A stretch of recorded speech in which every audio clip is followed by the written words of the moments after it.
So I sold my Leica M6, and let's just take a moment of silence real quick. Just such a foolish move.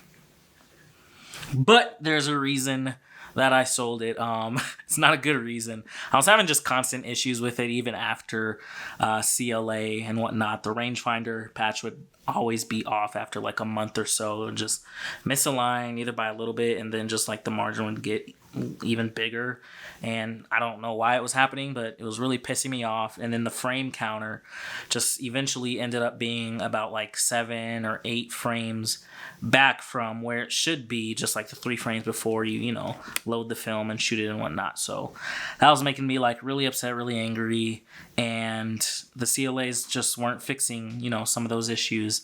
And so I just decided to get rid of it, and you know, I do want it back.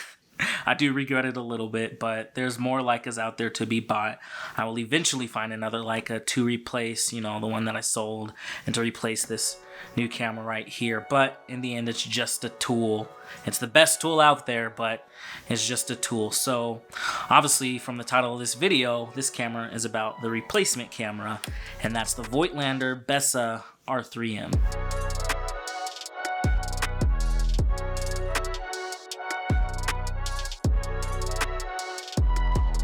So this is the Bessa R3M 35mm rangefinder camera, and in my personal opinion, the absolute best runner-up right underneath like the Leica M6 for just an affordable rangefinder camera, and possibly a little better than the M6. I can't even like say that without laughing, but there's just so much good to be had about this camera. For example, it can fit all my Leica M mount lenses. I only have one lens right now, but eventually, you know, if you have like 2 or 3 different lenses, I usually only have 2 at a time, it can fit all those. And with the little adapter viewfinder on top, you can, you know, widen the frame lines you get with the camera so that you can use other lenses. So you can basically use any Leica lens camera and Leica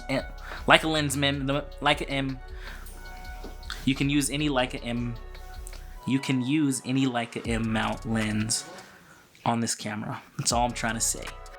This camera specifically has the 75, the 40, the 90, and the 50mm frame lines, and the Bessa R4M has that 35mm frame line in there, and that's the one I was actually going for, but ended up not picking it up just because I couldn't find it.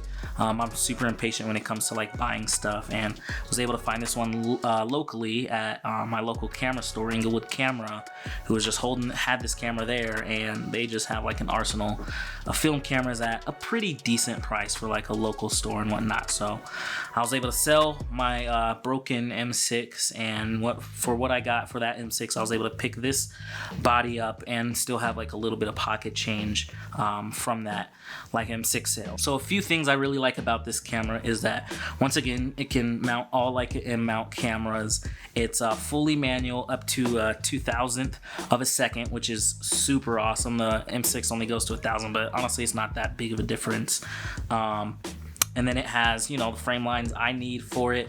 It loads like a normal film camera, so I can just pop it open right here. Loads like a normal film camera, so it's like nice and quick and easy, opposed to how Leicas you usually have to like take off the bottom, change it out, put the bottom back on, and everything like that.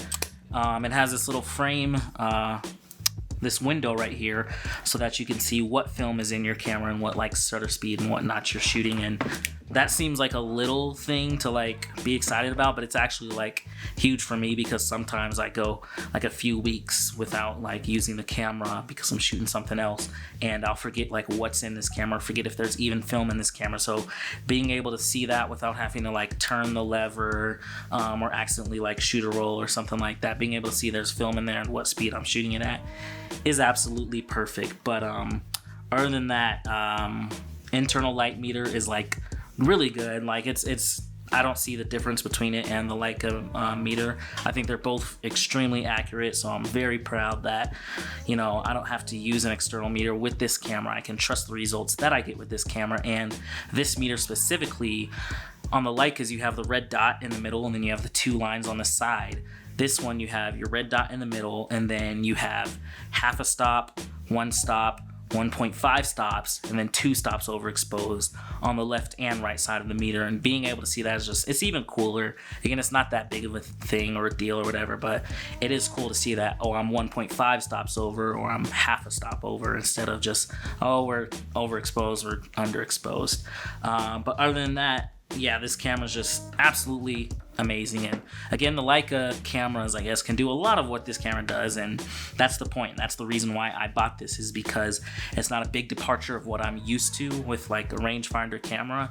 It's very similar, it just has a different kind of body style, a few different ergonomics, and honestly it does feel like a little cheaper. So the negatives of the camera, there's not that many, but a few, and one kind of huge one, but one that you get used to, is the viewfinder patch. Now, if your eye's not centered with the, you know, in the viewfinder right here, the patch disappears, and that's kind of annoying. And if it's not centered, you also cannot see your meters. Your focusing patch and your meters, they both kind of like disappear, so your eye has to be nice and centered. But honestly, after shooting, like after the second roll or third roll I shot, I was already used to it. It wasn't that big of a deal. I really wasn't thinking about it that much. I'm still even getting used to it. I'm getting more used to it, and I find myself not losing it at all in a full roll that I'm shooting and whatnot. So that's, you know, can be a big downside for some people, but you know, it's the alternative, and it's kind of what you get. And then the other con of this camera is that it's super loud. Listen to this, like super loud. If somebody's like sleeping on a couch, I have a picture of like my dad and my nephew sleeping on a couch, and I was like, oh, that's awesome, I'm gonna take a picture of that. And I was just like, and they woke up. I was just like, good lord, this camera is extremely loud.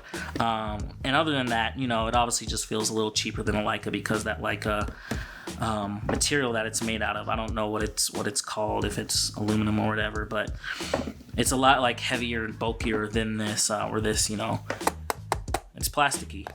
I mean, it's plastic. It's definitely plastic.